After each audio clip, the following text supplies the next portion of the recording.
I take it that there are people who have, you spoke of dying for something, who have nothing to live for, die for, defense mechanisms or whatever.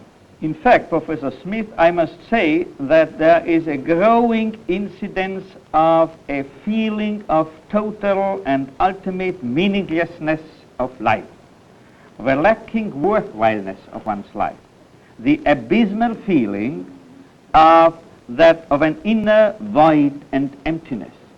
And many people, above all among the academic youth, is caught in this crippling and tantalizing experience of that there is no meaning to human existence at all. This emptiness, this boredom, this inner void, I've termed the existential vacuum, the frustration, that is to say, of that will to meaning of which I have started to speak. I'm very curious at this point. You have been a frequent visitor to our country. Do you notice any difference between students in Europe and those in the United States on precisely this point of the sense of life's emptiness and meaninglessness? Certainly. For instance, once I've improvisingly conducted a statistical inquiry and research among my students at the Medical School of Vienna University, students for whom I'm lecturing in German, that is to say, West German, Austrian, Swiss students, and so forth. And up to a percentage of 40%. Not 14. 40. Why? Yeah. They admitted that they knew from their own experience this dreadful, abysmal feeling of a total and ultimate meaninglessness in life.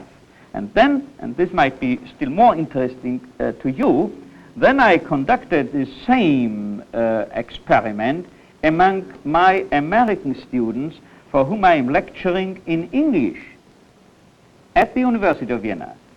And the percentage of those who confessed that they knew from their own experience this existential vacuum was not 40, but 81%.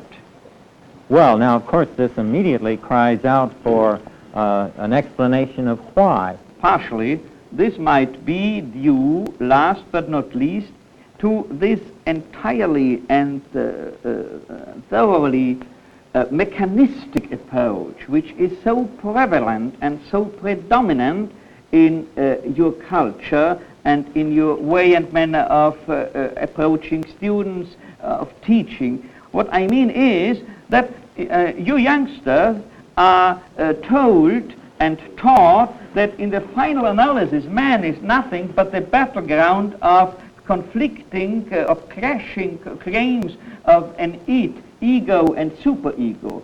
Oh, in the final analysis, nothing but, I'm stressing, nothing but the outcome, the mere outcome of various conditioning processes, be it that we then have to deal with sociological conditions or with conditions of psychological or biological nature and origin. This might be one of the causes accountable for this present state of affairs.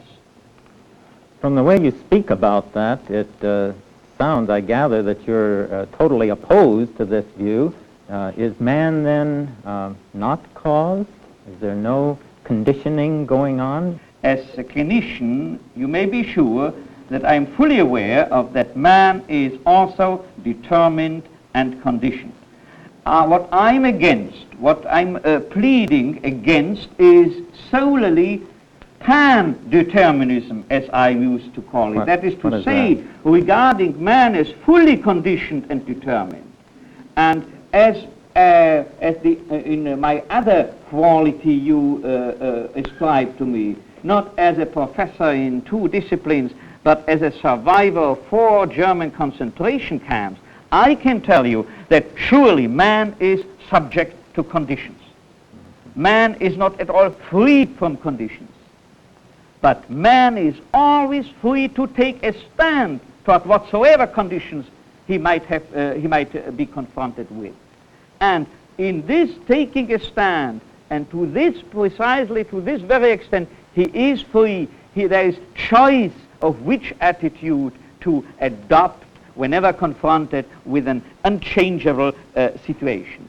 And when you are teaching people and preaching that man is to be, human existence is solely to be explained in terms either of the machine model or the rat model, I'm quoting now Gordon W. Allport, then you should no longer be surprised and astonished when people finally really behave like automata. They've never been taught and told anything else. This reminds me of the story which I recently heard in Vienna of a man who wanted to train his parrot that this parrot might say daddy to him. And this parrot did not do anything like this. And in order to punish the parrot, he jailed it overnight in the hen house. And when he visited the hen house in the morning, he found all chickens killed by the parrot, and the last living chicken the parrot held in its claws and begged it and screamed, "Say daddy to me, say daddy to me." He just behaved as he had been taught and told by his owner.